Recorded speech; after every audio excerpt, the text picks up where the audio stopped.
Right. So we both enjoyed that the original Mean Girls. Mean Girls 04. We have another Mean Girls movie to talk about. Well, not Mean Girls 2, God. because neither of us have watched that, and I heard it's shit, and what's the point?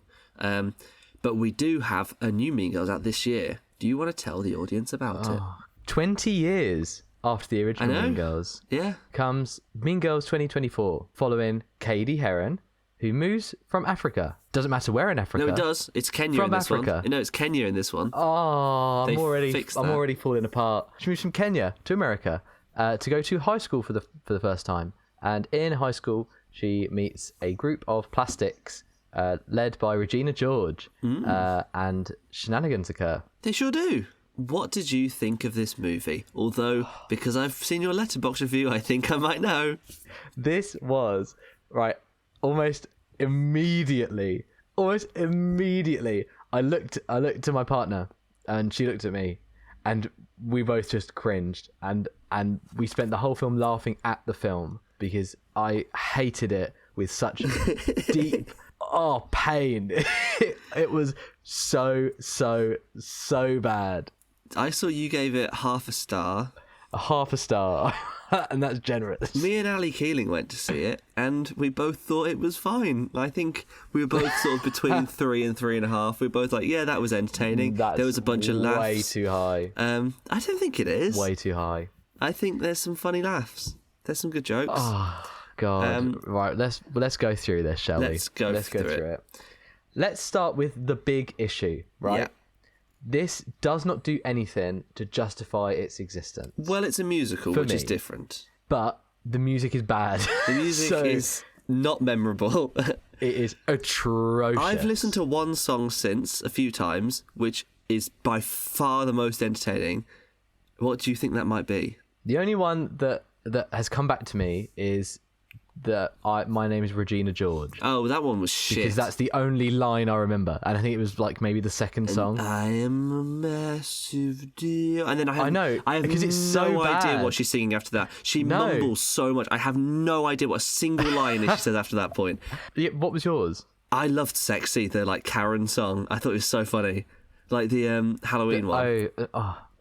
And all right, so but God. I've seen after I watched that, I was like, right, that clearly wasn't adapted well for film from the musical. So I looked up to see if there was a slime tutorial, and there was. So I watched on YouTube the like bootleg of the musical, and it also starring Renault Rapp. And it's so considerably better than the film. Like it's the same sort of screenplay. There's still like the same new jokes, and way more. And it's so much funnier. And yeah, that song. There's one line which is it goes like "Sexy Eleanor Roosevelt" or "Sexy Rosa Parks," and they changed that to Joan of Arc in the film, and that's not as funny. Like every single, which will draw into what we're going to talk about, I'm sure. Whereas like they just water it down, everything that could possibly be controversial or could possibly be like mean in any way. Like the whole joke is that it's so inappropriate there being a sexy Rosa Parks, which made me laugh. But okay, so I know it's going to be hard. I have not seen Mean Girls, the musical, the actual musical. Yeah.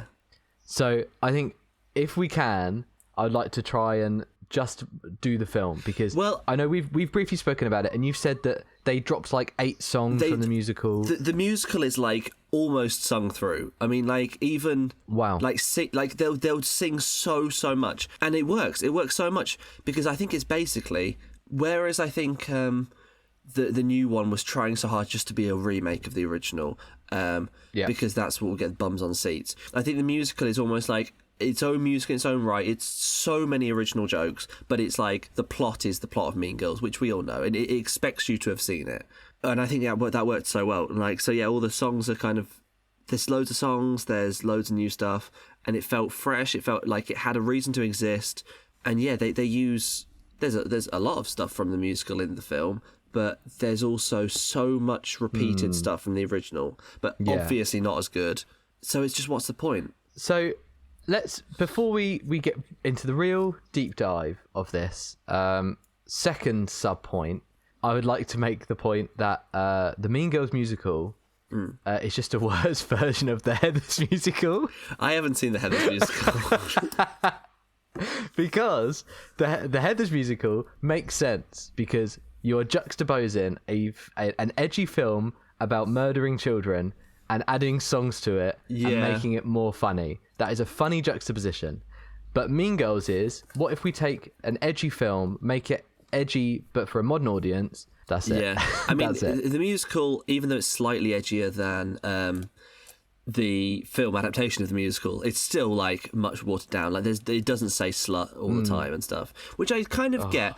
But I do get how they've updated it for modern audiences. So now, like, I guess they have the one line where it says slut is like, oh, you have to dress slutty because if not, you're slut shaming us, which is kind of, it works for like our generation where it's like, it's almost uncool to not be progressive, and even if it's like artificial. Yeah. That's kind of like what The Curse is about. Like Emma Stone's character is like quote unquote progressive and liberal, but she is so, it's just because she wants to, I guess virtue signaling is the term to use, although that's often really overused and like not used in the right way. But yeah, that's kind of what this Mean Girls is too. Like they have to be seen to be a certain way. They don't want to be saying words that they won't be cool if they say certain, but that, I don't know, it's not as much fun. It's not as much fun if they're not mean. No, not and at they're all. not mean at all in this.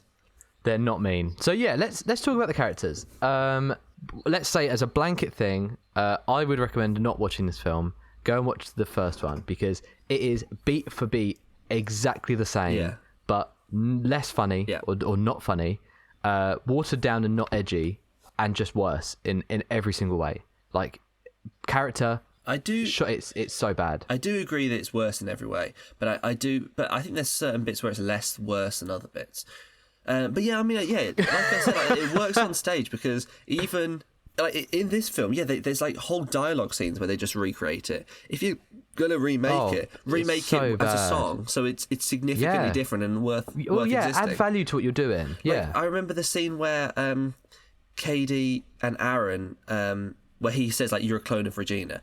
I don't think that was in the musical, in the stage one. I'm pretty sure like that scene was basically just all dialogue, exactly the same as the. Except I think it was in a kitchen in the original film. That was a song in the stage one. So why would you do that? Why would you take a scene that was like different and the song wasn't memorable at all. Don't remember a single line of it, but it was still different, and so that justifies its existence. Why would you take that and then do the same thing exactly again? Apart from marketing, which is what it is. And I think that kind of gets into the root of the issue here, that this film is the most or the biggest lowest common denominator film I've seen in a while. That it does its best not to offend anyone, so it takes away the parts of the original film that people liked anyway. It doesn't want to advertise itself as a musical because it's ashamed that's embarrassing. Of being a musical, ashamed of being a musical. A film should never be ashamed of being what it is, and that is just a terrible sign. And it rides the fence on every way. So it just feels like a cup of milk the entire way through. It's shot flat, it's lit flat. The only one who I thought was really good was, again, my favourite character in the original, favourite character in this. I thought Karen was very good. I hated Karen in this. Really? I thought, who's it? Amanda Seyfried? Yeah, is that her name? Yeah. In the original. She is overly stupid. Like, she is not like English stupid, like Neil from The Inbetweeners, who is a stupid man that you may know. How much Lego can you She is American stupid. Yeah, she's American stupid, which is you'll never ever meet anyone that's stupid. Yeah. But it's like a representation of. And the Karen in this is like the next step up. I don't know. Nothing out of her mouth made any sense. It wasn't funny. I don't think she was any more stupid or less. I thought they were about the same. She still had like redeeming qualities. She was still like nice and meant well, but yeah, she was dumb. I don't think she was dumb. I don't think she was less dumb than Amanda Seyfried's. I think she was more dumb. Avantika is the actress, and I thought she was good. I didn't like her. I thought Gretchen was. She didn't seem like cool. Like even down to her costume. Like she was wearing like maybe the kids these days would think. I thought she was wearing like sweaters and that just I don't think. She looked like a nerd the way she was like costumed.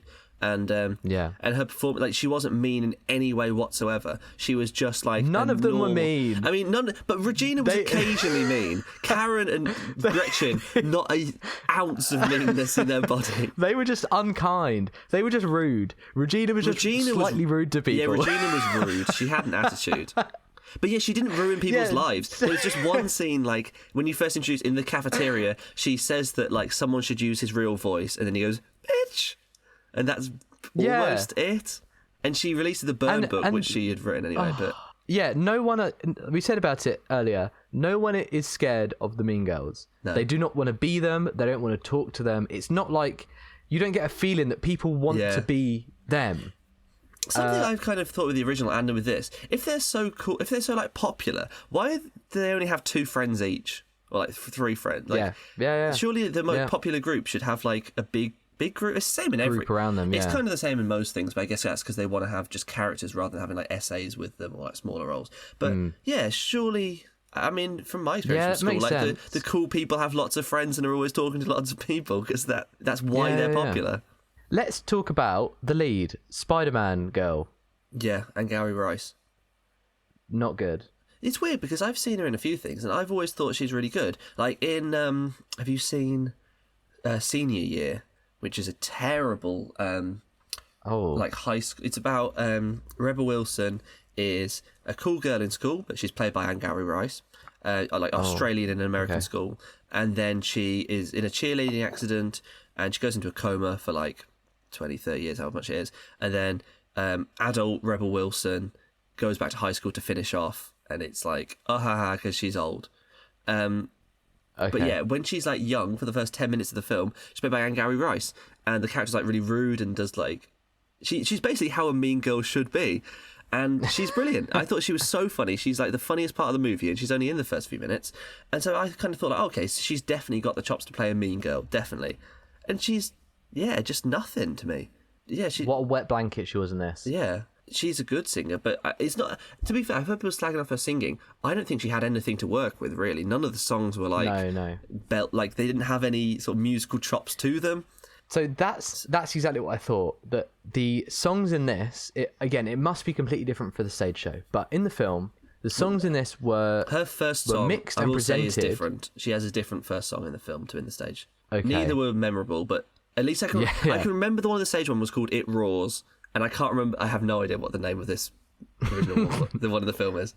Yeah, it must be different in the stage show, but the songs in this were mixed and presented more like pop songs than theatre songs. But I actually think that could have been a good thing. So when I watched the trailer, I obviously don't know who Olivia Rodrigo is. So I heard that song, like, I want to get him back, I want to make him feel... like that bit.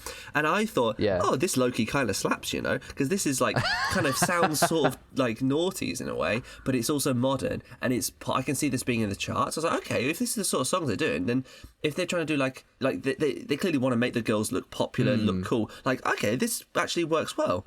And then... turns out that's not a song from the musical because all the songs from the musical would never get anyone to watch the musical. It's just a pop song. Up until recently, I've been I was always very anti-musical. I always thought, like, if you asked me about musicals, I would have said they're lazy. Songs are just another form of exposition. I would much rather sit down and watch something. Yeah, and I think since I've watched a lot more and I've kind of thought about it a lot more, and they're just very different to film. They're hard to translate into film. Which is, I know, shock horror, they're different to film, but they are. And you look at something like one of the greatest musicals of all time, Little Shop of Horrors. Yeah. Which is, like, great, one of the best films of all time, honestly. It's really good. And the songs have to not only convey information to an audience in an engaging way, but they are the majority of the film. It's not... here's a section, oh god, we need to put a song in here now. And I think with what works a Little Shop of Horror is the tone, even during the dialogue scenes, the tone, the acting, the sort of separation from reality is not really any different to when they're singing.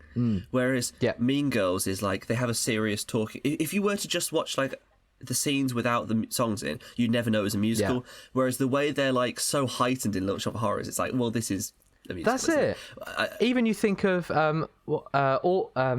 Audrey's song. Yeah. So you've got like They're very big, bombastic songs, and then you get to like Audrey's song where she's singing about her future, and and even that it's very very true and very heartfelt, and kind of one of the few songs in the musical that's like that. It's really funny. It's got really good lines. But it's still a joke because it's a comedy. Yeah.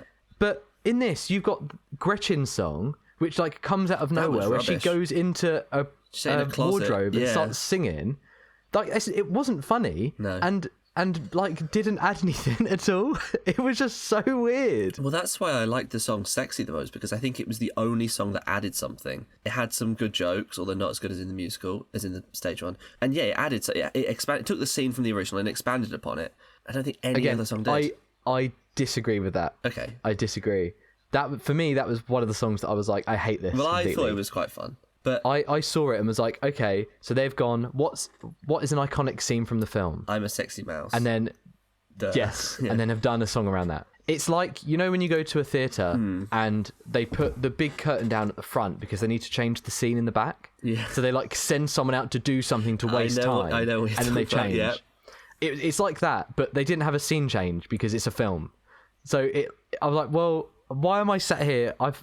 I get the joke. I've seen the original. I know the joke. Well, why am I sitting here listening to 5 minutes of song telling me the joke over and over and over again?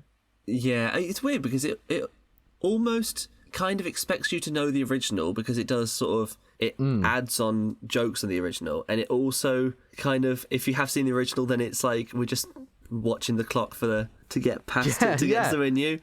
I do think it was at its strongest when it was doing new stuff, and its weakest when it was repeating.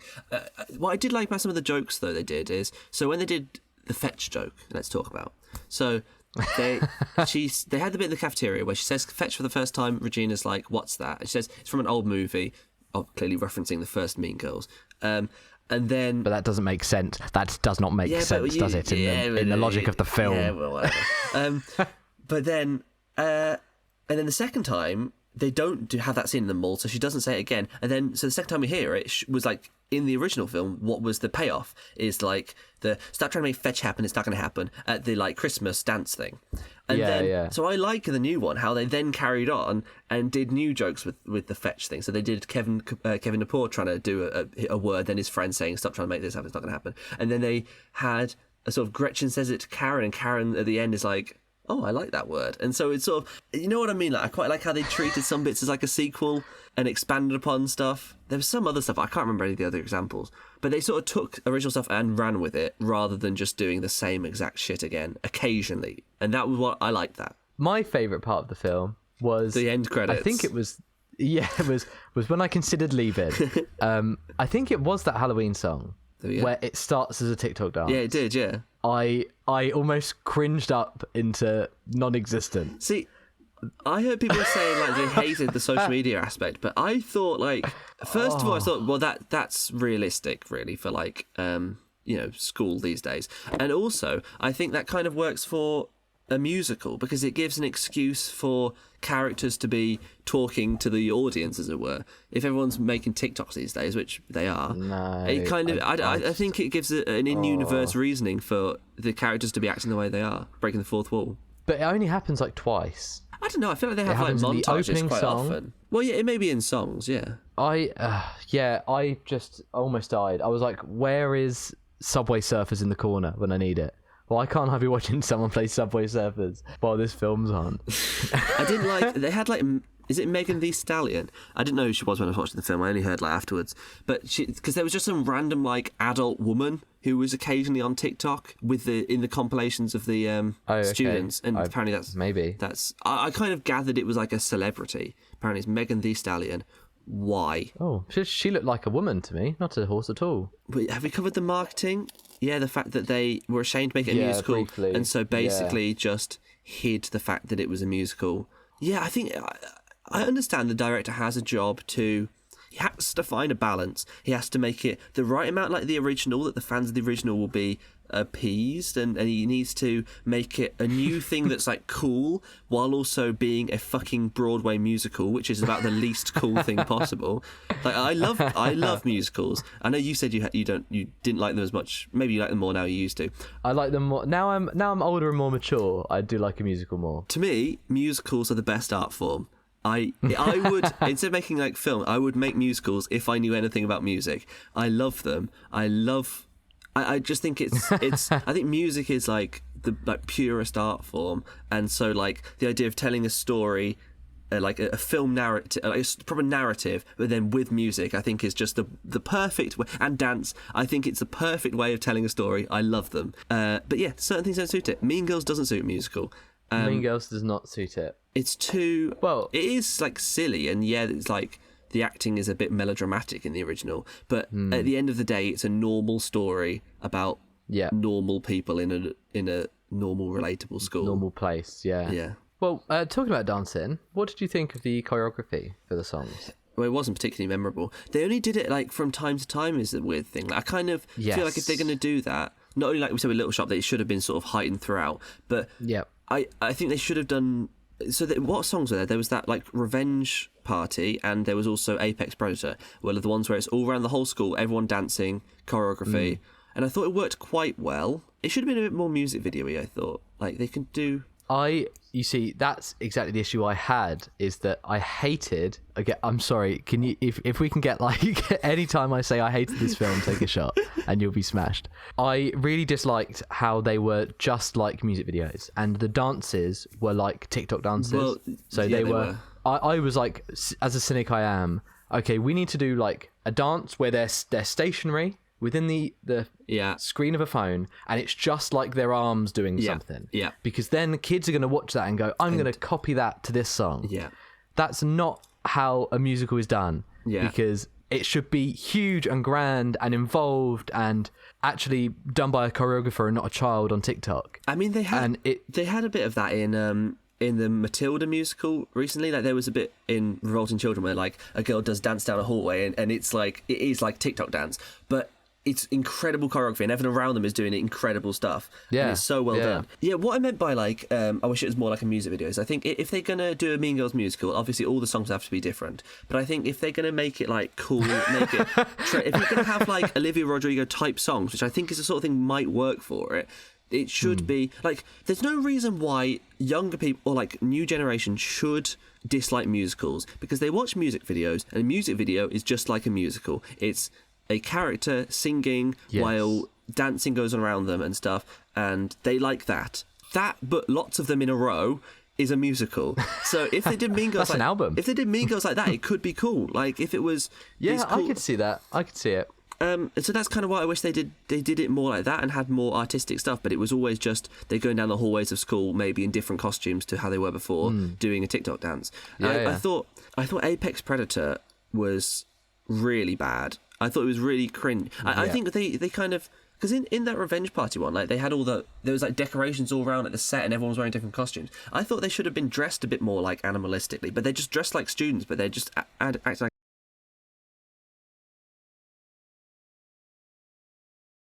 Because I listened to... The only song I listened to beforehand, just because I heard it was good and I wanted to go into it knowing one of them, was Apex Predator. And I thought, listening to it, I was like, hang on a minute, this sounds wrong. Like, the music in the back is really like low and really... It's not bombastic at all. It's not drawing my attention. And I thought every song was like that. It was really... just really poorly mixed. Just 100%. Yeah, I completely agree. And that's kind of why it wasn't memorable, because they didn't have like a melody that caught your attention, that really grabbed you. It was just all in the background. And I don't like how, because they cut so many songs, every other song was bloody... who we haven't mentioned at all in either of you, because I don't know, they're not that interesting, is Damien and... what's her name? Janice. Other one. They're Janice, like the main characters of the new one. Yeah. And yet we haven't been talking about them. They're like the narrators, aren't they? Yeah. But because they cut every other song, but they need theirs for plot reasons, exactly. They're in it loads. And they were both good. I thought Damien they both made me cringe, probably more than any other character, which is saying something. But... I mean, I always think that a good song in a musical, you think of something like La La Land, for example, which is a very modern, successful musical, very different than this because it's great good. And this isn't. The way if I was ever given a musical to do, I would approach every song the same way James Cameron approaches an action scene, in that you need to be moving. Like, you start in one place and you need to be moving location. You need to be on the move the whole time. I agree. And you look at La La Land, and that happens. Like, they're engaging, they're in different settings, locations, tones, themes. This is all just, it's in a room. Yeah. Okay, which right, I think we're done. works for... Now we're in a hall again for the 5th time. Yeah. Okay. It works for a slow song. One. Like, I mean, Karen's... what's her name? Gretchen's song was shit. But, like, the sort of song like that makes sense to be in one place. Same as, like... there's always, like, The Fools Who Dream, if we keep in La La Land. That makes sense to be just someone standing there. But, yeah, no, I completely agree with you. And so I've been a fan of Hamilton since, like, 2016. Of what, sorry? Of Alexander Hamilton. Oh, yes, yeah, I know that one. Now, obviously they've never done a film version. They did the filmed live stage one, but they've never done a film adaptation. But I saw that on Discussing Film on Twitter that you'd been attached to doing the film version. That hasn't been announced yet, so cut that. All right. But, sorry, okay. No, but I listened to the soundtrack before I ever saw any of the bootlegs. And so I pictured in my head how it would be, and still to this day it's the same, because the way I imagined it is so kinetic, like so many shots, like the camera's always sweeping around and they're doing insane choreography and like cuts and changing location anytime. Like, that's how a musical should be shot, because on stage you can do such crazy like things, all these different processes that you can't normally do in a play. In a film musical, they should be using all these like film techniques that you wouldn't normally do in a normal film. Yes. I think and so that's, if they do a Hamilton film and I don't direct it, which they wouldn't get me because I'm a white British man and I'm not really the right person for telling that story. But the guy who directed In the Heights, the other like Lin-Manuel Miranda musical, I thought that was so well directed, because that's almost like, some of it's like montagey. They're always moving location. They're doing like really good dancing, loads of good camera work. I thought that's how you should direct a musical. And yeah, this wasn't that at all. This was very poor. Do you know who would be great at doing a musical? Who? Edgar Wright. I completely agree. Yeah, that's his style would. Yeah. Yes, that's exactly the style you need for a musical. It needs to be like a music video, but for well, sometimes it can be like a slower song. It depends on the scene, depends on the song. But like, yeah, the big numbers need to be like an Edgar Wright film. I think that's exactly it. Or Baz Luhrmann, but he's done like obviously he did like Moulin Rouge and stuff. But Moulin Rouge that's the perfect, like, I'm pretty sure that was a stage musical first, but that's perfectly done on in film. That's how it should be. 100%. So you use all you can from the technique, from cinematography, and to I don't know. They just did a bad job. Who's the director? Samantha Jane and 2 directors. Arturo Perez Jr. They don't have Wikipedia pages. One for music and one for possibly one for filming, one for musical. I don't know. I don't know either of these people. They don't even have Wikipedia pages. Yeah. Let me see what they've done. Samantha Jane has done nothing. Nothing. And Arturo Perez Jr. has done nothing. I'm not shocked by that at all. Nothing. Yeah, I mean, these people have done not enough. No. Musicals to are be hard given a to film shoot. this big, and it's going to be a big hit. So I have one last thing to talk about before we do scores. Mean Girls works because of the social hierarchy. Yeah. And because you have cliques of people all doing their own different things, and the Mean Girls clique is being shallow and being superficial and being mean. Yeah. Mean Girls in 2024, where in the film everyone has TikTok, and with that everyone is superficial and shallow. I never thought about that. Yeah. Everyone is a mean girl. That's a really good point. Yeah. Every single student was on TikTok and had like does not work followers by those things. Yeah. So they are just basic. They are no one. I mean, maybe they don't have anything to them. Maybe I know other than being rude. You would hate this, but I think it would probably help narratively if they really hammered home that like Regina was like TikTok famous, like maybe like globally, but like that makes she was a celebrity. That makes sense. Yeah, but they that's never a modern. showed. Yeah. I don't know if they ever showed like how many followers everyone had, but they should have made it clear like she's like famous because she does she's videos. She's an influencer or something cringe like that. Because I'm sure schools have that. I mean, a guy in my year at school, he has like 5 million followers on TikTok because he inflates rubber things and then with water and then they explode. Like, you know, it does, I think it. Yeah, I think. And us, we've got 30. We've got 30 subscribers, so we're almost on the same level. And so, if Regina George was like a sort of us type character, then I get why she'd be so popular. And so, no, it makes sense. I think she should have been an influencer. I think because they were sticking too much with the musical. It was all that balance of new stuff to the stage musical and new stuff. How much stage musical? How much original film? How much new? And I think they just got that balance wrong. And I think if they got that balance right, it could have worked. But Bad they made through and through. There's a lot of choices they had to make, and I think they made the wrong choices in a lot of areas. So what did you rate Mean Girls 2024? I rated it 3 stars. At the end of the day, it did entertain me. I mean, like I said, like there's so many faults with it, but I thought I did laugh at quite a lot of jokes because I love the original so much. I was sort of always invested in seeing how they did it differently. And I thought, obviously the cast weren't as good, but I thought most of them were still working with what they had quite well. So yeah, I thought it was an entertaining film, and I think considering I didn't have a rotten time watching it, I can't rate it too lowly. I gave it half a star, and I would not wish this on my worst enemy. Fair enough. If you want a film to laugh at, but not a lot, then this is for you. I think there's a lot of worse films. I would not recommend watching this. I mean, I don't know. The films I give half a star to are worse than this. But each to their own. I think we both have the same points. It's just because I was superficially entertained. I was entertained by it, but I thought it was more fun than you did. Right. We're done with that now, I think.